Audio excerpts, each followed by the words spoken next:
All right. Uh, Now we have track 2B, that's Abhirami Murthi from TCS, consulting partner. Abhirami is consulting partner who heads the advisory and consulting for quality engineering with technology advisory groups of TCS Banking, Financial Services and Insurance BFSI business unit. She has over 18 years of experience across areas such as transformation, consulting, and testing in BFSI. Her topic would be a comprehensive test strategy for next gen self service IVR systems with natural language processing capabilities. I hand over the stage to Abhirami. Good afternoon. Good afternoon, everyone. I know after lunch it's a bit lousy. I can understand. Thanks, Ashwini. That was very, very informative. And so quickly, like whoever is present, we'll just do a quick, basically try and energize ourselves so that you're a little bit attentive. I'm not going to speak too much of technology. I think a lot of it we have already done. We have done a lot. So quickly, just 2 minutes. So how many of you have actually watched Terminator movies? All of you, right? All of us, yeah, Terminator. What is your opinion? Basically the first thing that catches your mind. Somebody from the future comes and tries to save the entire mankind. Or something like that, right? What do you think went wrong? When you look at the movie, the Terminator movie, what do you think went wrong? Anybody? Let's make it a little interactive. I don't want to go through the presentation. I think we've done a lot. Let's make it more interactive.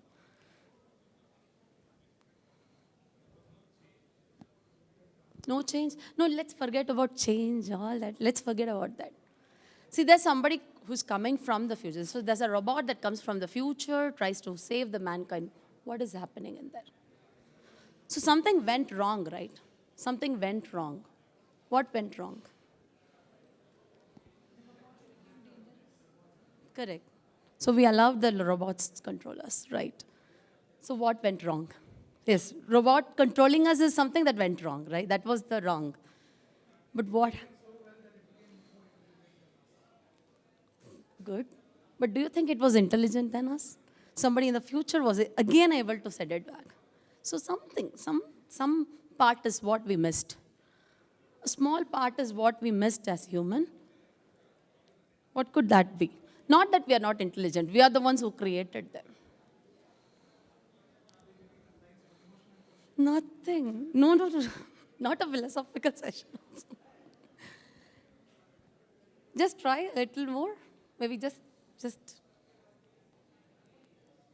No, don't relate it to the topic at all. Nothing to do with the topic. If you're don't get carried away. Testing. Somebody did not do the testing properly. They were not able to think beyond what was there on that day, right? So basically, we did not have a futuristic approach. We did not have a futuristic thought process on that day that somebody from the future had to actually come and help us. Don't you think we are in that same state today? If we don't train our machines rightly, so we as testers, if we don't do our job right, what's going to happen? Another judgment day, right? So yeah, so that was the fun part. We'll actually come back. So a small introduction about myself. I think she already gave a detailed view. So I head the advisory and consulting for TCS BFSI unit for the testing unit within BFSI of TCS. And my job, though, has been predominantly under banking sector from the domain side, but I am born, brought up testing. So I'm very proud to say that. I've been like last 20 years of experience has been as a tester or into the testing streams. I've played various roles within testing. So it could be sales, consulting, delivery, management, hands-on testing, everything. So with that, this is one of the close to heart work of mine. So this is an experience sharing that I'm bringing on table. So what is the most important thing for us?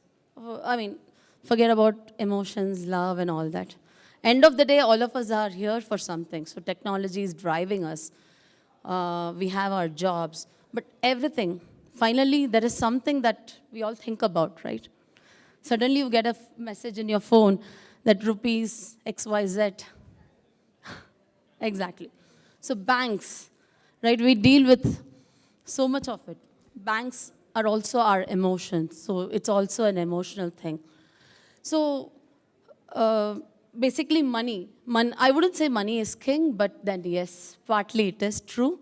So banks, we deal with such important transactions and all that. So this particular thing, right, was something that we encountered during the pandemic. So COVID-19 actually brought in a lot of changes in the banking sector. Banking sector was one of the ones that got a high hit during this period, the 2020, right? So what happened was many branches were closing down. So I'm just giving you a brief and then I'll get into the actual work. So during COVID-19, the pandemic actually brought in a lot of branch closures. People were not able to transact. So this was across the globe, not just in India. But this was across the globe, and we saw that there were so many branch closures that were happening and the digital channels were actually on the rise. And the spike in the number of channels users. So when I say channels, it is your mobile banking, your chatbots, your phone banking systems, your online banking, everything. So there was a rise in the spike. So one of the things that we found during this was a specific scenario which we encountered was in the call centers. So basically everybody, right, the customers were actually looking for a lot of, human touch in the call centers, because pandemic was such a time when people were not able to meet other people, they were not able to go out and all that. So it was an emotional situation where banks were looking at implementing more of human touch to their channels. So that's where chatbot came into picture. We had online banking assisted and connected to the chatbots, mobile banking with more of human touch. So the contact centers also had, though people were not able to come, the call center agents were not able to come and speak to the customers directly. At least they were enabled, voice-enabled voice-enabled contacts that were being done, and that kind of a transaction that was happening. So this actually is one of the important aspects that happened during the pandemic. But even prior to that, even prior to the pandemic, if you see, banks were shifting towards a lot of digitization. I think most of the industries are doing, and banks are one of those. But banks have their limitations in terms of the security aspects of it. So it became our responsibility also as testing community to have these implemented with a more secured way as well. So very specifically coming to this, so there was a McKinsey report also which came out saying reshaping the entire retail banking for next normal state. So basically the new normal, the pandemic, post-pandemic, was more of digitization, more of contactless kind of transactions, everything. So if you all can go think, right, even our Bajiwala, even they were having Paytm, they had to have the Paytm or all kind of UPI transactions were brought in during this period. The last 3 to 4 years is when this became more usable. So these are one of the important aspects. So during pandemic, a specific scenario was, there was a 300% times of increase in the call volumes that were hitting the bank's contact center.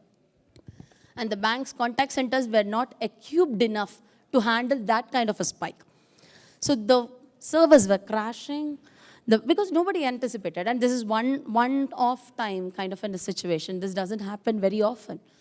But then we were already planning for digitization, right? From the business aspect, we were already planning for digitization. There was more focus on digitization, more digital channels, mergers, omni-channels. This is what the banks were looking at. But from the testing perspective, what missed was there was never a futuristic view that as testers we had to carry. Because it is not something that the business, so if you can go back and remember, look at the sessions that we have had from the morning, I think we've all been talking about change, right? We've all been talking about change. We've all been talking about aligning to the business, thinking beyond the business. So as testers, we become more responsible. We'll have to think beyond our regular work. We need to have our seat. We need to have our chairs rooted somewhere close to the business, right? It is not just technology that we'll have to look at, but there's something bigger that's happening. So you have a lot of things that's happening in the technology, but the technology is not able to align itself to the business. The technology will be of no use. So that is exactly where, this is an example that I would like to, that is exactly where we failed, because we were talking about digitization, but we were never prepared for it. Like especially the banks, I'm talking about the banks here. So, so based on all, sorry, can I go back? No, sorry. So based on this, so some of the drawbacks that came into specifically IVR was because of this lack of human touch that happened during the pandemic, the banks looked at implementing speech, speech-enabled, voice-enabled systems that will help the contact centers provide right solutions or right, interactions to the, excuse me, yeah, to the to the customers calling into the contact centers. So there were a couple of things. The contact centers would get calls, and then the responses that they were getting in were more voice-enabled. So there were also options given at natural language processing. Basically, there were also a lot of options that were given in terms of just speaking to the customer, speaking to the call center agent. So when a customer calls in, instead of keying in the responses, the customer can actually speak. So there came the natural language processing that had to be implemented. So the NLP, so here we are looking at AI concept as something that has been implemented in the banking system. And the NLP, testing the NLP is where the challenges actually start. So these are the drawbacks that were there in the entire IVR process as such during that period. So because there was a lack of efficiency in terms of testing the, so IVR systems are a little complicated, right? So you have an IVR system which actually plays the prompts. It is in turn connected to computer systems. So there's a telephony integration that happens. So CTIs are generally router kind of things, similar to our routers, which actually transforms voice signals to touch tone, and then touch tone to voice, so vice versa. So testing this itself is a challenge, right? This is generally a manual testing activity. This cannot be tested, not that technology is not efficient, but generally it's found to be costlier. So customers, the banks look at having it as manual testing. So this itself had a lack of efficiency. And then the system as such is very complex, because when there are omni-channel switches, so when I say omni-channel, your banking systems are not just connected to another banking system. It is connected to various other channels also. It could be your insurance, it could be any other payment gateways and things like that. So when these kind of multiple switches are there, the changes, the routes that a particular transaction would take itself would be complex. So the complexity in the system as such itself was tough to do, and then there was a lot of automation that had to be implemented. Apart from that, the most important thing that we had to do at this moment was having a very foolproof testing mechanism to test the natural language processing. Because this was something new that had to be done very quickly at that point of time. during the pandemic, and it is existing today. So if you see now, there's more of a human touch. It's not like a computer that talks. Like, it has evolved also. Like 10 years before, if you can think of banks, or you even think about any other contact centers, maybe a railway station or your insurance applications, any contact center, they were more telephonic. I mean, they were more computerized voices that were coming out, but it is more human today. And today it is equipped enough to even recognize human voices. So when you call and you tell your name, you tell your account number, or you call up and say, what is this being done? Or what is this transaction? They are able to recognize it.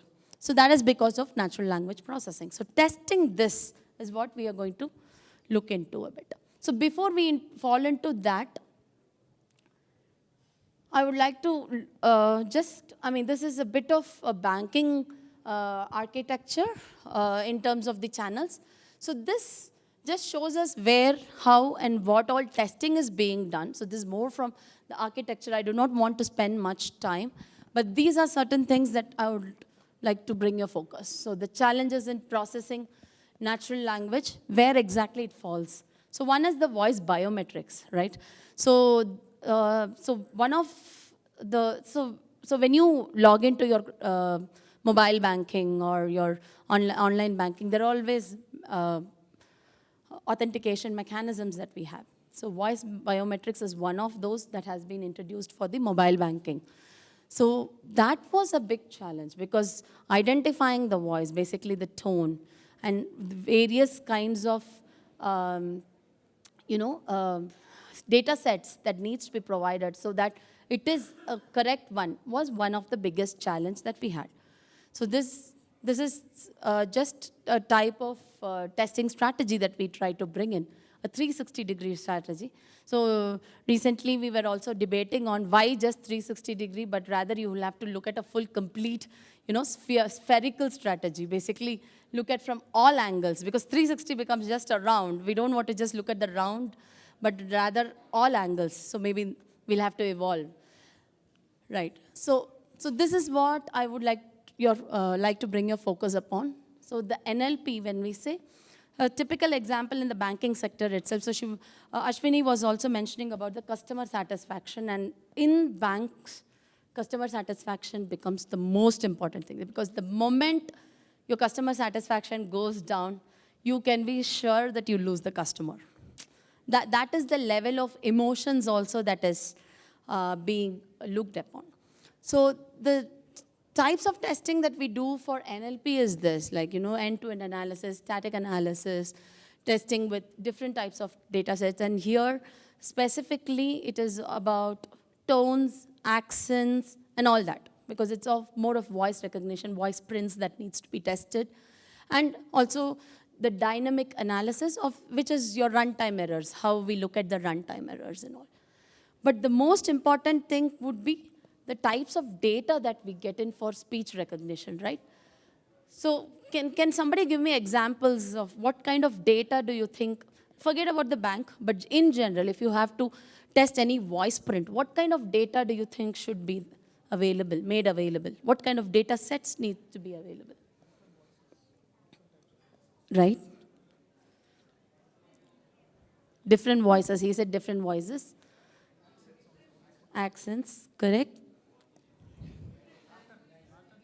Pardon? Absolutely, that's right. Very true, somebody told that. Emotional? Yeah, partly emotional intelligence too. So we have something called sentiment analysis also, which is the toughest thing in NLP testing, right? So NLP is not just converting the voice into text. Rather, there is also a way that the system needs to be trained to understand the sentiment of the caller. So that's the toughest job, right? Because it needs the human touch. So basically, you'll have to understand if a customer is frustrated, or he's angry, or he's like fine, happy, satisfied. So you try to derive about it. And a very valid point that you spoke about, the feedback mechanism. So if you all can just remember the contact center calls that you would have made to either any system, your call would be recorded for training purposes. So it is not just training their associates, but it is also for training the system as such, right? So that is one of the data sets that we provide for any of the AI systems. So voice NLP data sets contain all the talks, all the conversations that we have with any such automated systems that we have today. And of course, contact center is one of those. So this is one side of the industry that is continuously working and trying to get the data sets. And that's the complexity of the data sets, because these are large audio files that will have different tones, different types of people calling in, different accents. Just imagine, there could be an Indo-American, there could be an, in India, forget about rest of the world. India itself, you would have different. Each state has a different way of pronouncing a name, or pronouncing your account, the way we even utter our names could be different. So that's what it is. And for this particular thing, we had to have around 300 to 400 utterances of different tones, languages, and accents. But the most important was the sentiment analysis, because during the pandemic, the emotional part of it was very important for banks to retain their customers also. Because one is, of course, when people were in a lot of distress, a lot of economic challenges that they were having, plus the other challenges in terms of the pandemic itself, this was a major role. This was playing a major role too, because the only way so there were some recordings where the banks have expressed to us that there have been some recordings where, can I simply talk to you? But if it was intelligent enough, it would have probably, like how our Alexas do speak, right? So sometimes we do play, or I mean, at least the kids in home, they'll play. They would either say, okay, Google, can you get me this? Can you place order for this? Alexa, can you play this song? Can you order this for me? So, and very interesting thing is, I've also heard kids say, Alexa, can you make my mom keep quiet? I don't know how, but that has actually happened with me. Sometimes so this kind of an emotional analysis is very important, and this data is very, very important. This particular test data is important for these kind of scenarios. And that's where the system gets enriched more and more. And that helps banks strive and also make changes, basically take those feedback, update their systems further. Yeah. So this is all about testing the NLP. So what kind of challenges we have had, what kind of mistakes have been done. So this is on how the misinterpretations, of course. So even when we talk to each other, when we converse with each other, sometimes we may not hear the other person rightly. So the same thing is applicable for these kind of automated voice systems too. So what has happened is, there have been instances of a lot of misinterpretation of any utterances that we make. So for example, I tell, can you check the balance of my checking account? Maybe it would have understood it differently. It would have thought it to be savings account, and then it would play. That would actually frustrate the customer. Just like how we get frustrated with each other. I might tell my child, can you get that spoon in the right cupboard? And she might bring something from the left cupboard, and I'll get frustrated. It all depends on what kind of a situation we are into. The same thing.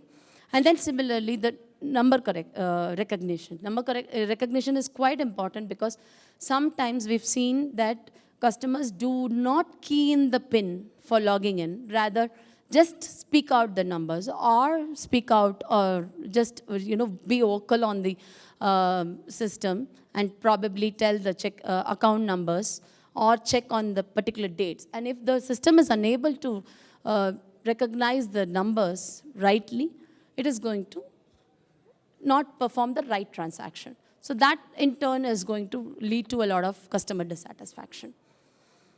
And of course, this is not just for the voice, but this is a common thing across the banking system. But very specifically, why we have mentioned it here is the probability of the incorrect verification in a voice-enabled system is more. The reason is the way input data is given into a voice-enabled system, a voice-enabled contact center is much farther. So NLP plays, testing of the NLP, the right testing techniques for NLP plays a very important role. And of course, lastly, the automated transaction failing. So whenever there are transactions that are failed, what needs to be, when there is a transaction that has failed, there should be a mechanism either to recover it rightly from that point where it has failed, or there should be a right way to abort the transaction. So sometimes we've seen incorrect trial, you've exceeded your trials of calling into the system, and then it aborts abruptly. But that gives a very poor customer experience. And we get irritated because we'll have to again go through the same process of authenticating and then providing our account number, providing necessary data. So that's a frustrating experience. So how can we reduce that wait time? That is an analysis that we need to do. So if we know, if I'm calling from the same phone number, if the system is able to recognize the same phone number, able to recognize the voice, at least the system should be in a position to pick the transaction where it has left it, or just have a one-step authentication without jeopardizing the security aspects of the system. So this is what it is all about. And of course, we here I've just mentioned a few tools that had been that we had experimented for the NLP testing, which is all AI tools. So Test Sigma, Test IMO, and Q-Test for testing the NLP part of it. Yeah, so this is, yeah, sure.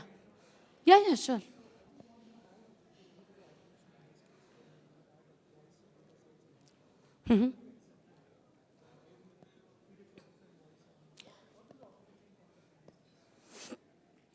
Okay, you're asking specifically for the NLP. Correct. So NLP, specifically at that point, we were not able to automate. Let me be very frank, because the biggest problem, biggest challenge, as I told, was the dynamic data. So we were not able to recreate it. Rather, part of it, we were able to, So what we had done was the IVR part of it, the entire IVR flow part of it was automated.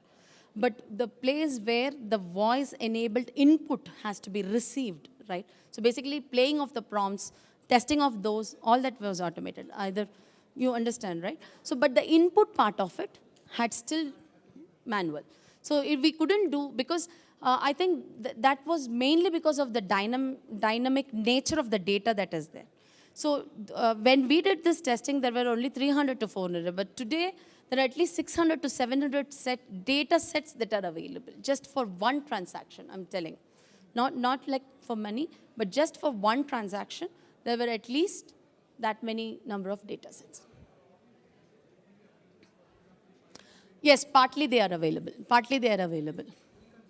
Yes. Not the specifics of any customers, but then the voices, they are available. They are available. Yes. I hope I did not bore you. Yeah.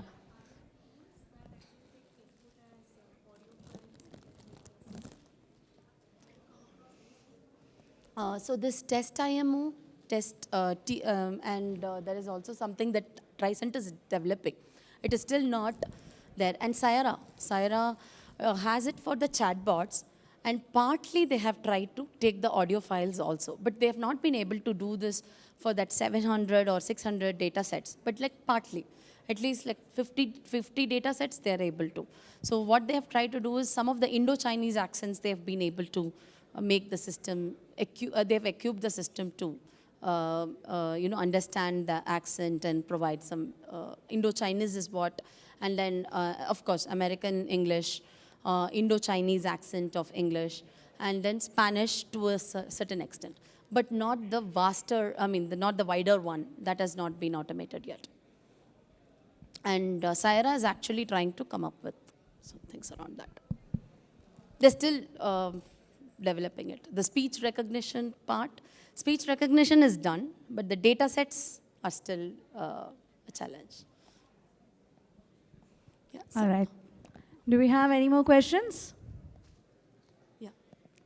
I guess it's over then. Thank you so much. 1 minute, one last. Okay, okay, Yeah. fine, no problem. Test data pin? Okay, that was manual recording of people's voices. Yes, of course. Yes, yes.